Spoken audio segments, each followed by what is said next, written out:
Next speaker is Guy, Fox to Charlie Tango.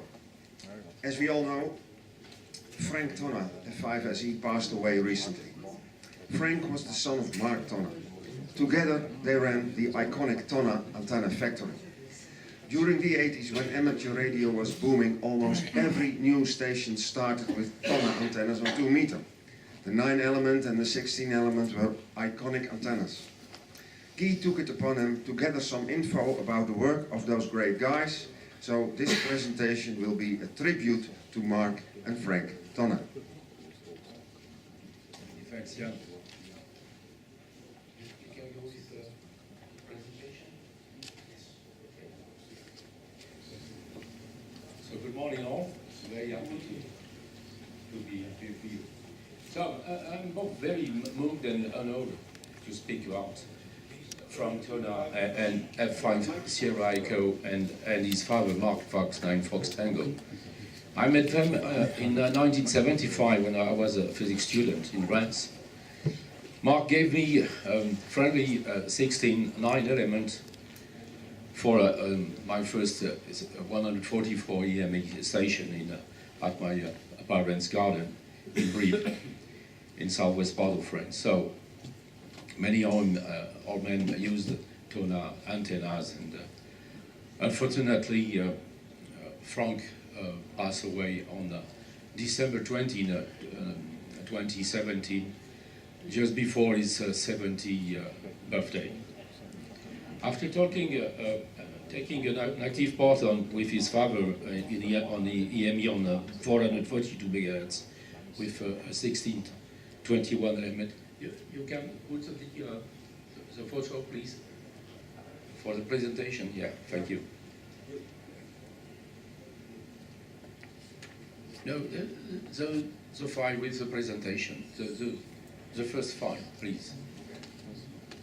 Sorry. Yeah, I think so. Yeah, it's. So it was my 16 times 9 element in 1978, given by Mark and Frank. So after taking an active part with his father in EME on 442 with a 16 times 21 element Tonna, Frank went to get an 11-meter dish from the friend also, Jack, from JG near Marseille. After completely taking it apart, even put it back together at home in Reims and adapted it on 1296. His signal and echoes while the moon was extremely powerful. He delighted in getting in touch with his friend in single sideband singing Brother Jack. You can go to the presentation. Thank you.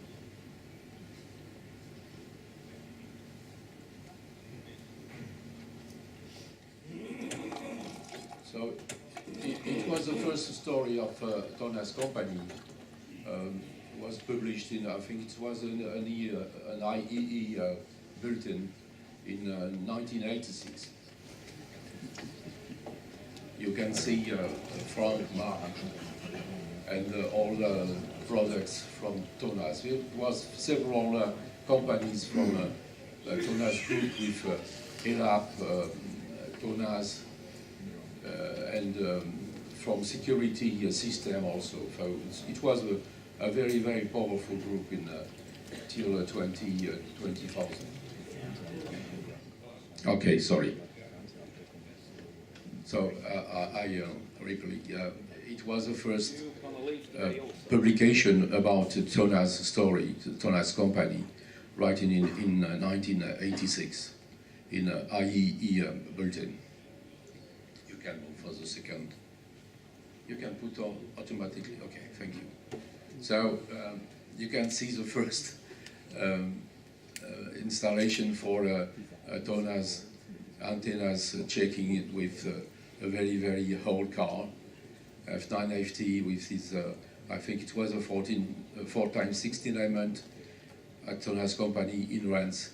And the last picture is the last product by AFT, because Frank sold his company to a group, and he keep only amateur radio antennas we call AFT, antennas from Tonna, I assume, okay? Next, yes.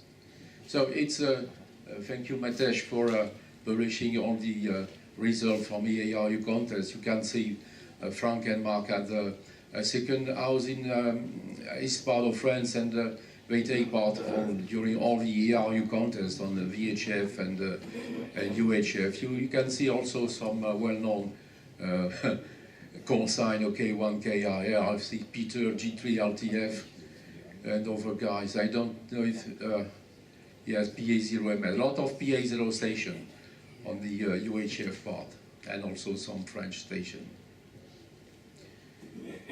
Okay, next one.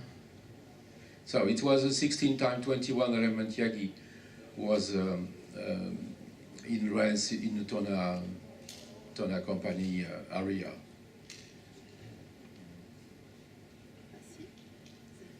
So it's a story of the 11-meter dish used by Frank since I think he began to use it in 2005.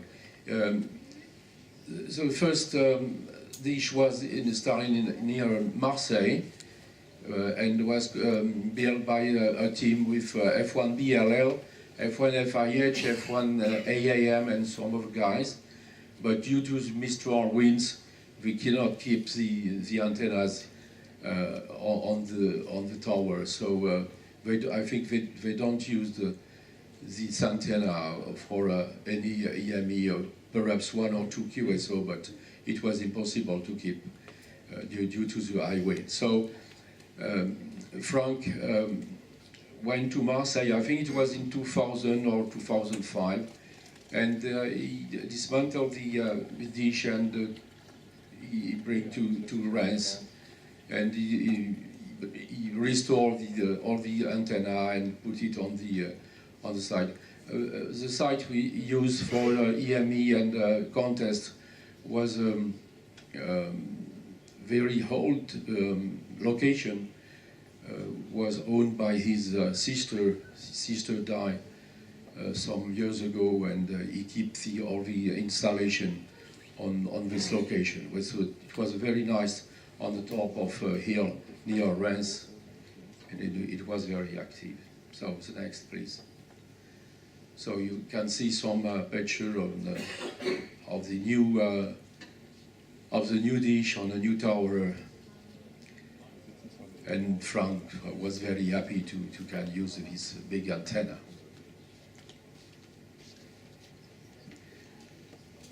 So it's the last picture from Frank with his, I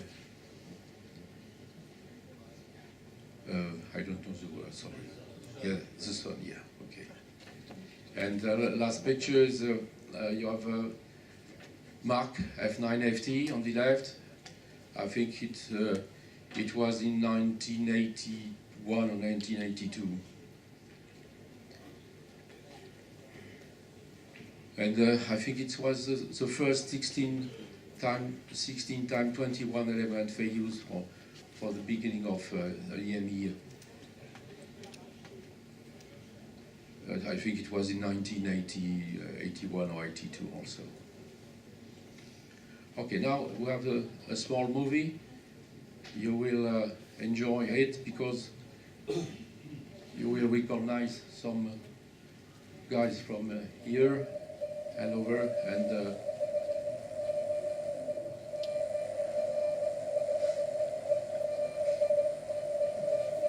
he was using an ICOM IC7800 with a Qn transverter and a 1kW Qn SSPA also.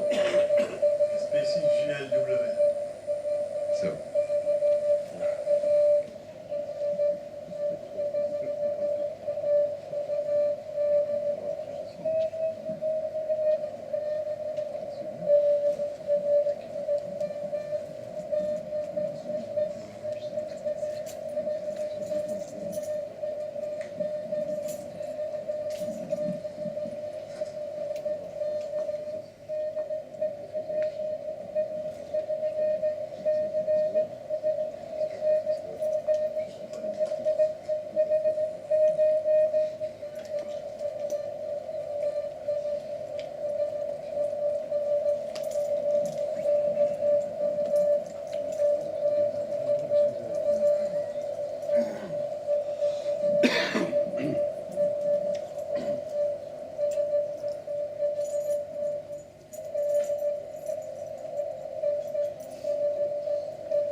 3, c'est OJ.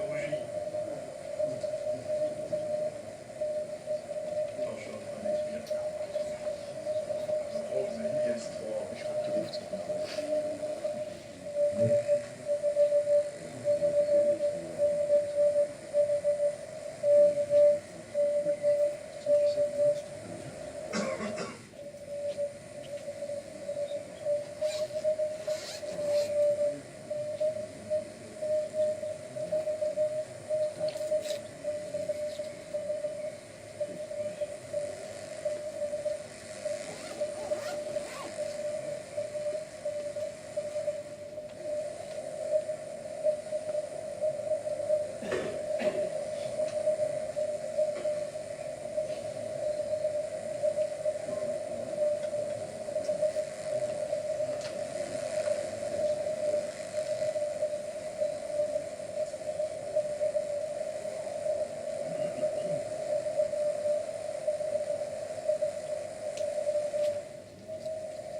LX1DB, Lima XT1 Delta Bravo de Fox 5 Sierra Echo Portable. Attention LX1DB de Fox 5 Sierra Echo Portable qui t'appelle et t'écoute.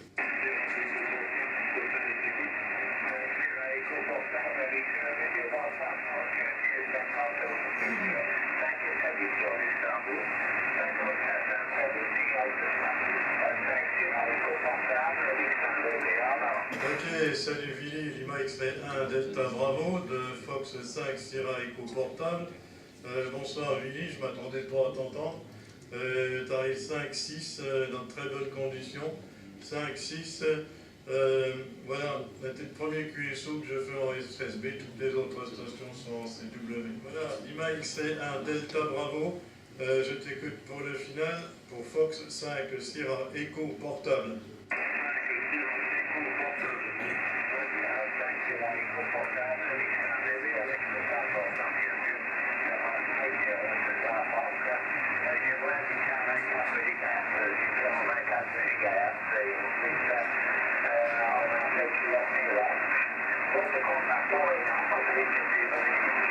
Voilà, donc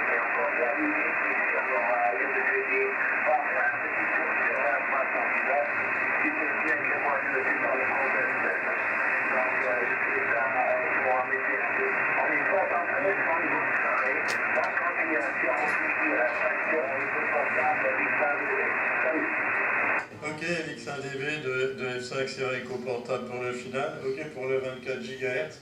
Voilà, merci pour le QSO, pour le contest, et au plaisir de te retrouver une prochaine fois. Lima X-Ray 1 Delta Bravo, Luxembourg pour Fox 5 Sierra Echo portable qui termine. Salut Willy, à bientôt.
So it's the end. Thank you very much for watching and listening. Last word of Frank.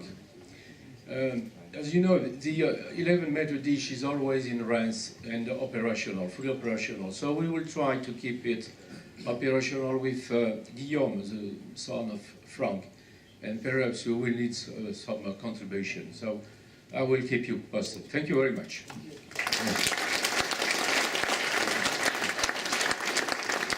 Thank you, Guy. Yeah.